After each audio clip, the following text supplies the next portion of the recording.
लंका का युद्ध चरम पर था। श्री राम की सेना ने रावण की लंका की चारों दिशाओं से घेराबंदी कर दी थी। रावण का एक एक सेनापति रणभूमि में पराजित हो रहा था। उसी समय रावण ने अपने सबसे बलशाली और प्रिय भाई कुंभकर्ण को युद्ध के लिए जगाया। कुंभकर्ण जब जागा तो उसने रावण से पूछा, भाई, यह युद्ध किससे हो रहा है? रावण ने बताया, मानव रूपी श्री राम से, जिनकी पत्नी सीता को मैं लंका ले आया हूं। कुंभकर्ण जानता था कि यह अधर्म है, लेकिन भाई का साथ देना उसका कर्तव्य था। उसने युद्ध की तैयारी की।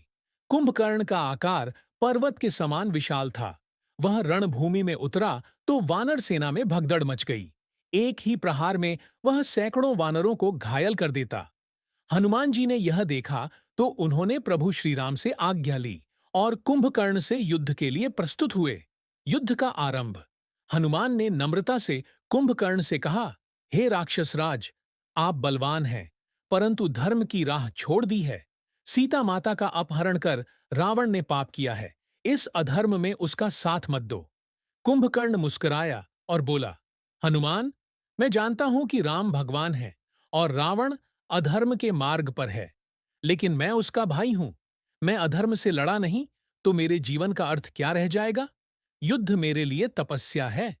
हनुमान जी ने कहा, यदि यह तपस्या है तो मैं तुम्हारा यज्ञ भंग करने आया हूं, धर्म की रक्षा के लिए। युद्ध का दृश्य। आकाश में दोनों योद्धा भिड़े। हनुमान जी वायु के समान गति से उड़े तो कुंभकर्ण पर्वतों को उठा उठाकर फेंकने लगा। हनुमान ने उसकी भुजाओं को घायल किया, पर कुंभकर्ण की शक्ति कम न हुई। एक समय ऐसा आया कि कुंभकर्ण ने हनुमान को पकड़ लिया, लेकिन हनुमान ने अपनी शरीर को अत्यंत छोटा कर लिया और उसके हाथ से निकल आए। तब हनुमान ने अपना विशाल रूप धारण किया और जय श्री राम का घोष करते हुए गदा से कुंभकर्ण के मस्तक पर प्रहार किया। कुंभकर्ण डगमगाया, परंतु गिरा नहीं। उसने अंतिम बार कहा, हे पवन पुत्र, तुमने धर्म का साथ दिया। मुझे गर्व है कि मेरा अंत तुम्हारे हाथों हो रहा है। श्री राम को मेरा प्रणाम कहना। हनुमान ने करुणा से उसकी ओर देखा और कहा, तुम्हारा नाम अमर रहेगा, क्योंकि तुमने अधर्म के विरुद्ध धर्म को पहचाना। कुंभकर्ण का शरीर भूमि पर गिरा और आकाश में देवताओं ने पुष्प वर्षा की। आध्यात्मिक संदेश। यह युद्ध केवल दो बलशाली योद्धाओं के बीच नहीं था।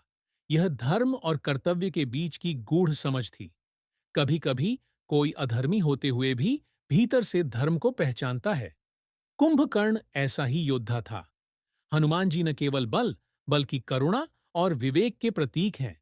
उन्होंने केवल शत्रु को नहीं हराया, बल्कि आत्मा को मुक्ति दी। जय श्री राम।